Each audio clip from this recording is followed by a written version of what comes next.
I only wanted to scare off the intruder, but suddenly, because the ringtone suddenly rang, and in my panic, I pulled the trigger. My wife rushed into the living room as the lights came on. I saw the stranger I had shot, blood streaming from his eyes. My hands were still trembling. When the police arrived, the sheriff confirmed that the intruder was a wanted criminal named Freddy. He told me it was self-defense and that I had nothing to worry about. To close the case, I needed to go to the police station and give a statement. Sitting in the back of the police car, I couldn't believe I had actually killed someone. When I got home, my wife and I collapsed on the floor, staring at the bloodstains on the wall. We didn't know what to do. Eventually, we started cleaning up. By morning, everyone in town had heard about what happened. The sheriff told me that Freddy would be buried the next day, but I couldn't help but wonder, did this man have a family? The sheriff said he had a father who was still serving time in prison, but here's the thing, that father was released today. Shit don't fall far from the tree.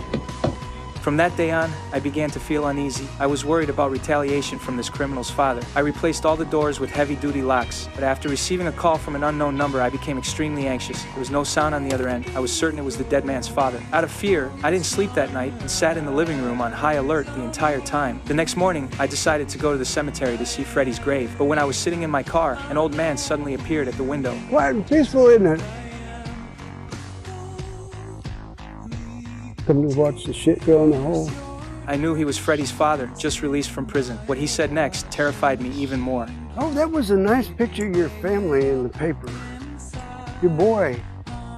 He looks a whole lot like you, doesn't he? I immediately drove to my son's school to pick him up, then went straight to find the sheriff and begged him to arrest that man. But the sheriff said there was no evidence and that there was nothing he could do. He wants my son. He's probably just trying to scare you. Don't let him. After leaving the police station, I took my wife and son back home. But the moment we reached the front door, I discovered that our lock had been forced open. Get back in the car. What? The lock's busted. Oh my God. I panicked and told my wife to take our son to the police station. I grabbed some tools from the trunk and went inside to check the house. At first, I didn't see anyone, but when I walked into my son's bedroom, I found a bullet on the floor. I looked up and saw a stuffed animal with one eye gouged out, then another bullet, and another. The police arrived quickly. Now we had evidence. They assigned officers to protect us discreetly and stationed a police officer inside the house. But I still couldn't sleep. I went downstairs for some milk, and when I returned to the bedroom, Freddy's father was standing right beside my son's bed. I heard a strange noise and rushed downstairs to investigate. The attic entrance was open. Kevin? He's in the fucking house! He's in the goddamn house!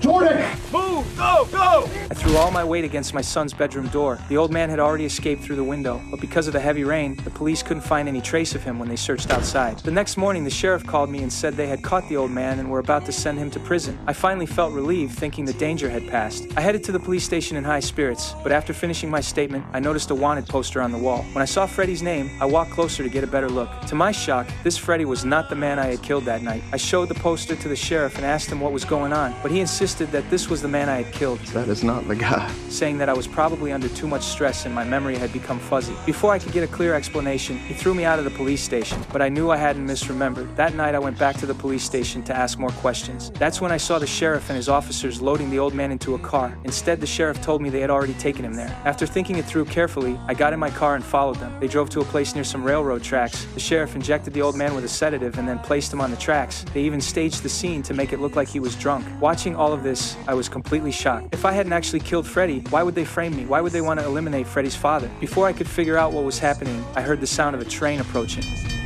After hesitating for a moment, I made a decision. I needed to know the truth. I rushed out and saved the old man.